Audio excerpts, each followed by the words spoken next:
Hey guys, welcome back to a RC update, and today we're looking at my Arrma Typhon 6S speed buggy.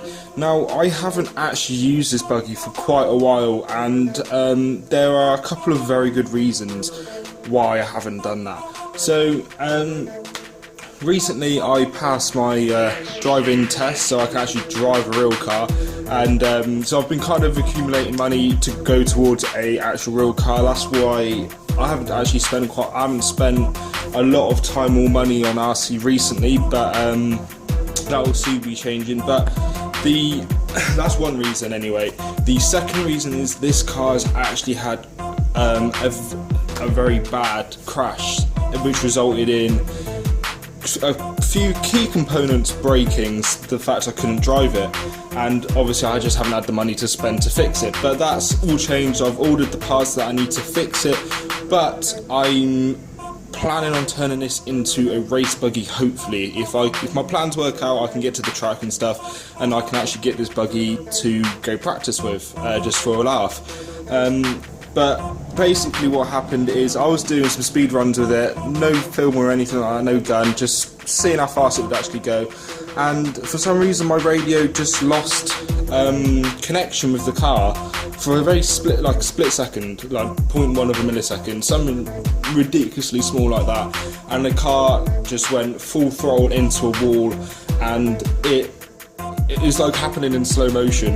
The car careened into this wall, and it came back, and the body shell had popped off, batteries was falling out of the car. It was an absolute mess, but nevertheless the car was still actually able to drive, so I drove it back to me, and I found that quite a few things actually broke on the car, which is wasn't a surprise to be fair, because it was going full throttle into a wall, so say 50 miles an hour into a brick wall, so it was going at a decent pace, and I wasn't actually surprised that it did break. So, taking the body shell off, you can see that this car has been neglected for a while. It's missing its pinion gear because I had to rob that for another car. As you see, there's no pinion in there. The servo's been taken out, but I've got a new servo going in there, so when I get my rebuild underway, a new servo will be put in there. I'm thinking about getting a new motor as well. But the actual breakages start from the front. As you can kind of see there, you can't really see it too well, but this front tie bar, actually, I hope you can see, is bent, and because the brake will actually hit here, and it's just bent the whole thing.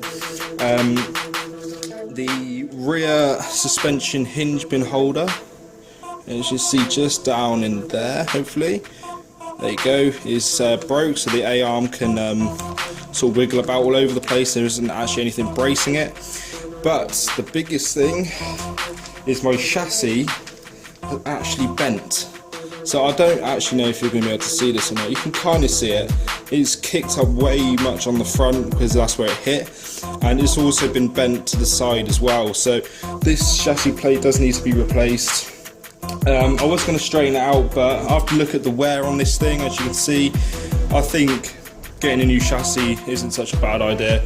So that is why the buggy actually hasn't been used.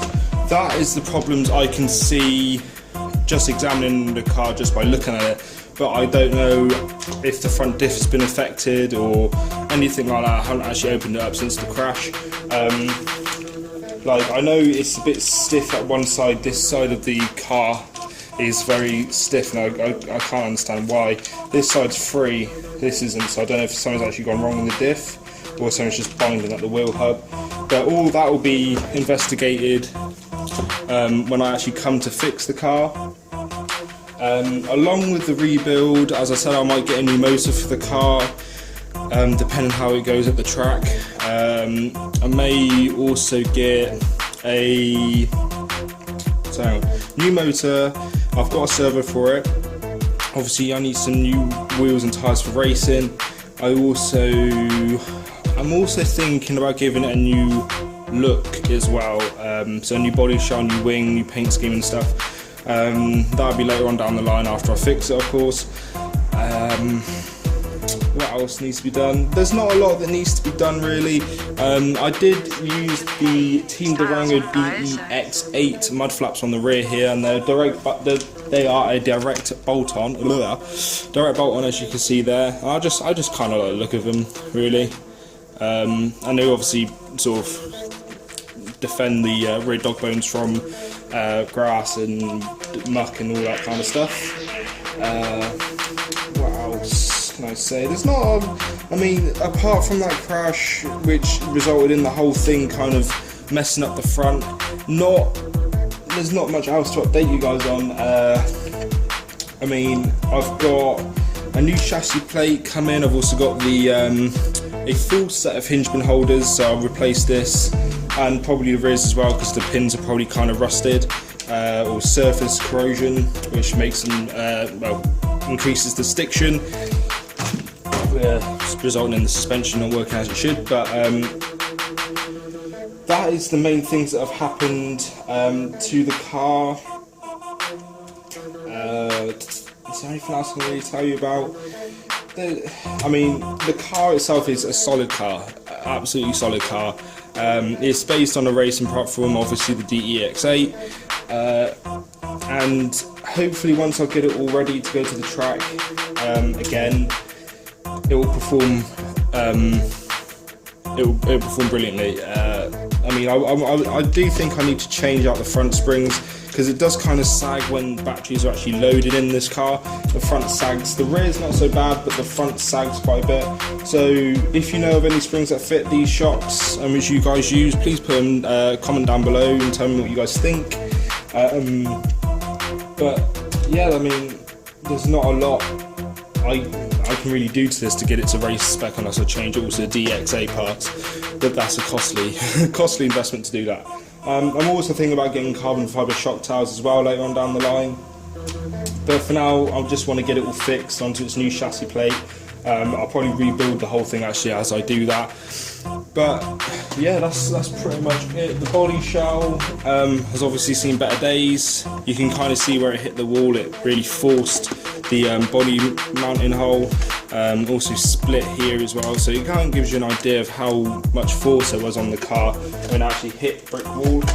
But yeah, that's pretty much it for the update. Sorry there isn't a lot to really tell you guys about, but that's pretty much it. I mean, the car is a roller, technically a roller at the moment, but hopefully when I get all the parts in and stuff, I'll get it all fixed up when I get time. And well, yeah, that's pretty much it. If you have any questions or comments, please comment down below. I'll be happy to reply to you. If you like this video, please go ahead and hit the like button. If you're new around here and you like the videos on my channel, please go ahead and subscribe to grow to the community I've already gathered and to keep you updated on my latest video posts. And if you want more RC from me when I'm not on YouTube, please go ahead and go to my Instagram page. Details are going to be in the outro. And yeah, that's pretty much it, guys. So thank you all for watching, and I hope to see you all in the next video.